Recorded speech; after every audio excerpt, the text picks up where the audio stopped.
This is an orthokeratology case where the patient is still a little bit undercorrected after wearing lenses for about a week. And looking at the posterior topographies, I'm seeing pretty good centration in both eyes. The lens does move a little bit in the right eye, looks like it's dropping down. And then in the left eye, it looks like we have a very, very small treatment zone and maybe even a central island, although I'm not sure if that's an artifact or not.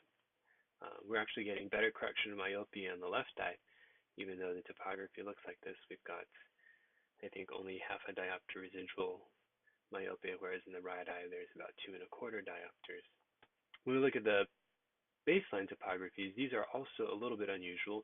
Very low eccentricity. In fact, it almost looks like this patient is molded. And if this is a prior contact lens wearer, um, I'm not sure if we have to wash out right now, but if this were the appearance of the topography for an established contact lens wearer, I would recommend just wearing glasses and letting the cornea return to baseline before designing new lenses. That said, where to go from here is probably to go to a freeform lens with increased demand and maybe a slightly smaller treatment zone. I'm going to bring up the lens for the right eye.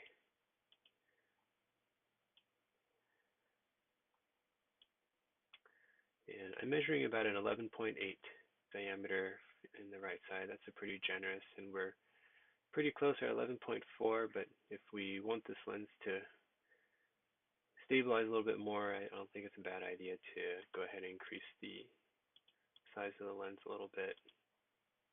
And then I think we'll decrease this to a 5.9. And I believe you have a 1 millimeter differential.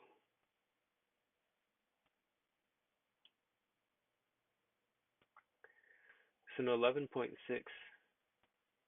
diameter lens, 5.969, your initial power was about 129. I would make the new power maybe a 229, so I add a diopter, and then I would turn the blending back on while we switch to freeform. So just keep in mind, best way to switch to a freeform lens is not just to click the box, but to go into your configuration settings. And your definitions may look a little bit different, but we'll just kind of mirror what's on the screen here, which was a smaller optic zone.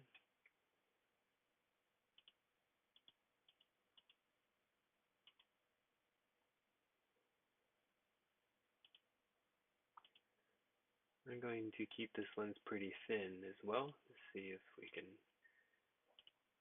get it to lock into place. Our new power is going to be higher with a slightly larger lens. So this is going to be in freeform. We'll turn the blending back on. And I would normally put prism in a freeform lens, but in this case, since we're trying to keep the lens thin, I think I'll leave the prism box unchecked, and we'll continue from here. So here's a new lens for the right eye. It's a freeform lens, a little bit bigger than before, modified the OZ and IC positions, and it increased demands much flatter than the original lens. There is also a comment about bubbles, I think, underneath the lens, and if we look at the original lens for the right eye, we're getting quite a bit of clearance here. How much? Close to 100 microns underneath the reverse curve, and when the lens is standing off that much, a corneal lens, you'll get air pockets in there. So bubbles are pretty much unavoidable when you have that much clearance. They're usually not a problem. Sometimes patients can insert solution into the lens and apply it like a scleral lens. It doesn't feel like a scleral lens, but having a little extra solution inside the lens, like a Celluvisc or a Refresh non-preserved thin tier, may help with bubbles. The new lens is still over 70 microns here, and although we're not going to get as tall as the original lens, you may still get some small bubbles here. Again, unless they are trapped and not moving at all in that very specific area where the cornea is becoming desiccated overnight, it's usually not a problem. While the video was paused right now, I went ahead and increased the topo demand a little bit more, built in another half diopter to help smooth out the residual myopia in the right eye. And if we look at the back surface of the lens, we see a little bit of toricity here. So I think it's a good idea to try to get rid of that. And we can see that we've got a little bit more demand there than we really need. So we can drop that down.